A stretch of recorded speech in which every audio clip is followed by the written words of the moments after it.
খুনের মালা দিবে। আমি তাকে খুঁজে বের করব। তোমার সমস্যা কোথায়? আপনি চুনারঘাটবাসী, আপনি মাধবপুরবাসী, আমরাই বাংলাদেশ। আপনি স্বাধীনভাবে চলবেন, আপনি আমার ভাই।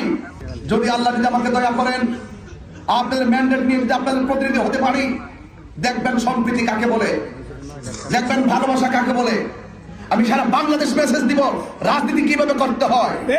দেশটাকে বাঁচায়, দেশের মানুষকে বাঁচায়। চা শ্রমিকদের সাথে যে অর্থনৈতিক বৈষম্য সৃষ্টি করা হয়েছে, তাদের মুখে হাসি ফুটে, বুকে বুকে বুক রেখে তাদের মুখে হাসি ফুটিয়ে চিরস্থায়ী টেকসই বন্দোবস্ত করি। আসসালামু আলাইকুম ওয়া রাহমাতুল্লাহি ওয়া বারাকাতুহু।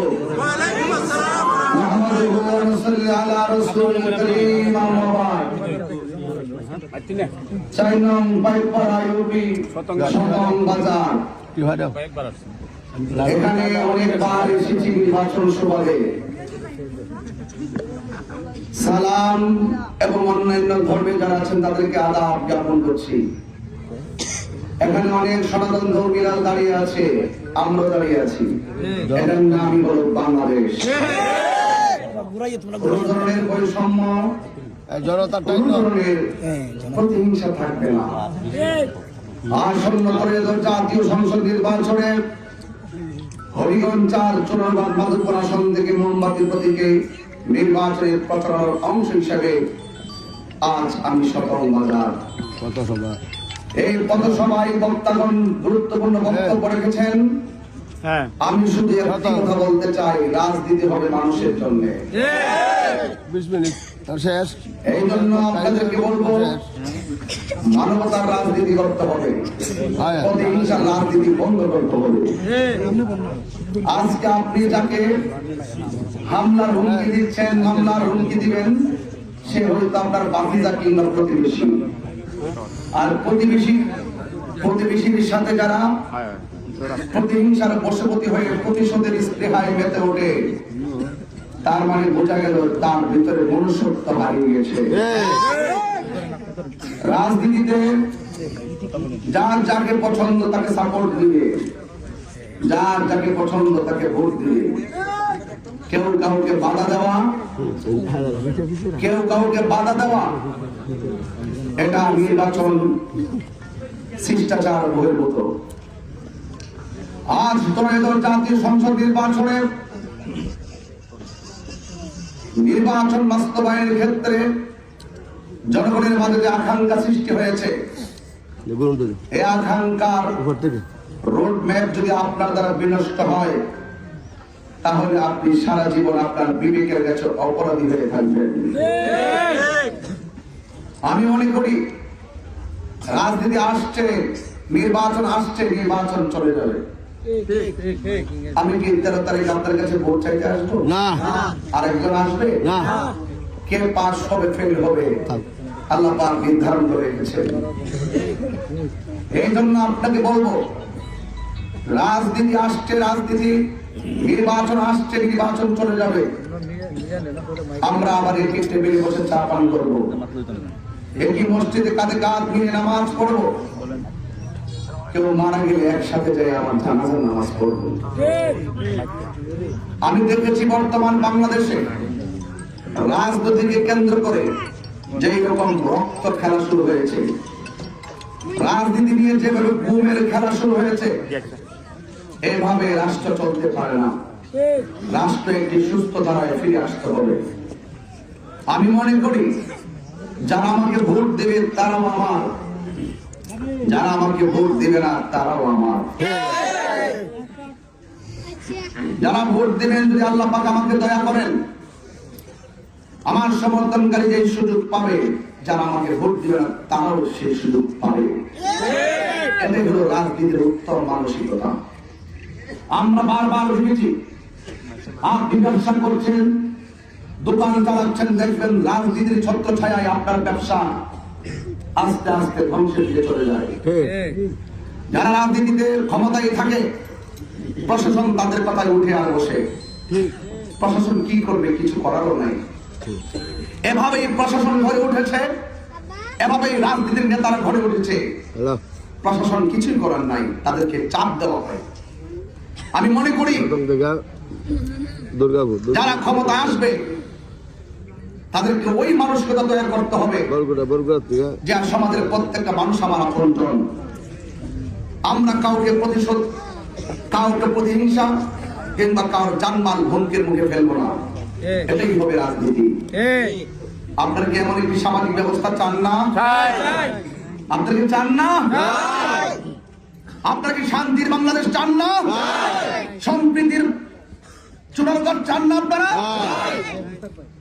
সম্প্রীতির মাধ্যমে, শান্তির মাধ্যমে এই চূড়ান্ত মাদকপরের ভাগ্যকে পরিবর্তন করতে হবে।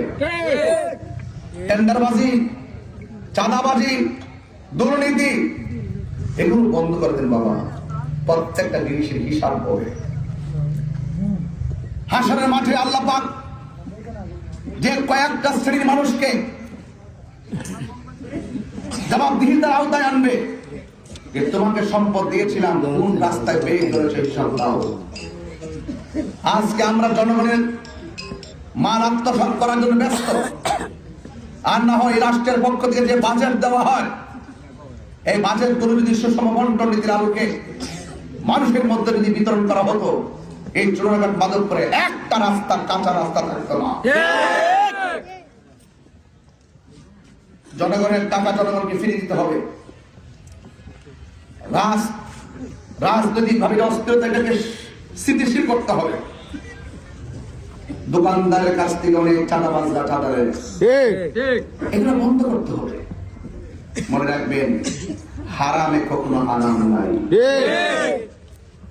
আমি আজকে রাজনীতিতে এসেছি, আরে আমার মতো ব্যক্তিকে আপনারা চেয়ার দিয়েছেন, বিশাল বড় প্যান্ডেল সাজিয়ে ফুল সজ্জা, অনেক ধরনের খাবার আইটেম দিয়েছেন। সেই মানুষটা আজকে রাজনীতিতে আসছে। কেন আসছে? আপনি কি শোনেন নাই? আপনি দেখেন নাই? স্বাধীনতার পর থেকে যা দেখেন নাই তা দেখেছেন গত 2 বছরে। খবর থেকে লাশ তুলে আগুন দিয়ে পুড়িয়ে দেওয়া হয়েছে। বলেন এটাকে এভাবে কি দেশ চলতে পারে? আজকে আপনি একটা লাশ তুলে পুড়ে দিবেন, এটা ভালো সংস্কৃতি না। 1 বছর পরে হোক, 10 বছর পরে হোক, এমন আছে আপনার লাশও কবর থেকে তুলে পড়তে পারে। এই কথাগুলো সংসদে কে বলবে? বলার মধ্যে হিম্মত কেউ রাখে না। আমি মনে করি ধর্মীয় মূল্যবোধের আলোকে যদি কেউ যদি সেখানে যেতে পারে, সে যদি এগুলো তুলে ধরতে পারে, আস্তে আস্তে রাজনীতির একটা স্বস্তি ফিরে আসবে। আপনারা আমার মনের মানুষ, আপনারা আমার কলিজার টুকরা, আপনারা আমার অনেক আপনজন। দেখেন আমি যখন বক্তব্য বলি কাউকে আঘাত দেই না, কারণ আপনারা আমার আপনজন। আমি আপনাদের অনেক ভালোবাসার, আপনারা আমার অনেক ভালোবাসার।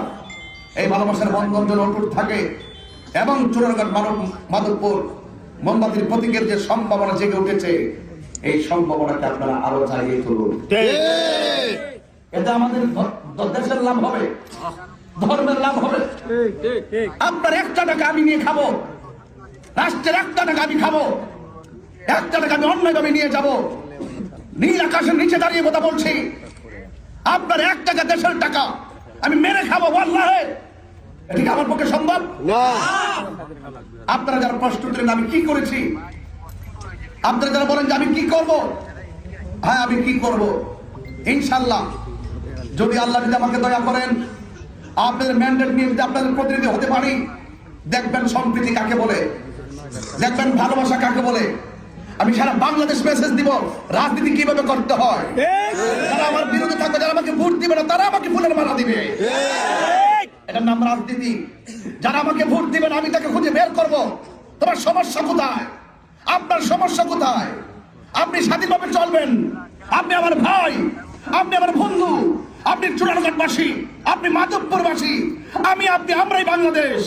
কোন পক্ষ বিপক্ষ থাকতেই পারে, আসুন মিলেমিশে দেশের হাল ধরি, দেশটাকে বাঁচাই, দেশের মানুষকে বাঁচাই। চা শ্রমিকদের সাথে যে অর্থনৈতিক বৈষম্য সৃষ্টি করা হয়েছে, তাদের মুখে হাসি ফুটিয়ে, বুকে বুকে বুক রেখে তাদের মুখে হাসি ফুটিয়ে চিরস্থায়ী টেকসই বন্দোবস্ত করি। এই কথাগুলো একটু বলার সুযোগ করে দেন, কাজটা করার সুযোগ করে দেন, কারণ এভাবে সমাজ হতে পারে না। আসুন, অনেকগুলো প্রোগ্রাম সামনে আছে, তাই বেশি লম্বা করলাম না। ভালো থাকবেন, তবে কখনো অন্যায় করবেন না, খুনের পথ বেছে নিবেন না, মারামারির পথ বেছে নিবেন না। আমার মোমবাতির সমর্থক তারা অনেক শান্তি প্রিয়। তারা অধিকারের লড়াইয়ে মাঠে কাজ করতেছে, তাদের অধিকারের বাক স্বাধীনতাকে আঘাত করবেন না, এর জন্য আপনাকে জবাব দিতে হবে। আমরা সকলে মিলেমিশে এই দেশটাকে সাজাবো, এই আশা প্রত্যাশা রাখছি। আমার জন্য দোয়া করবেন, আমি আপনাদের জন্য দোয়া করি। জয় হোক মেহনতি মানুষের, জয় হোক চা শ্রমিকদের, জয় হোক মোমবাতি প্রতীকের। সবাই ভালো থাকুন, সবাই সুস্থ থাকুন, সবাই দোয়া করেন। আল্লাহুম্মা আমিন।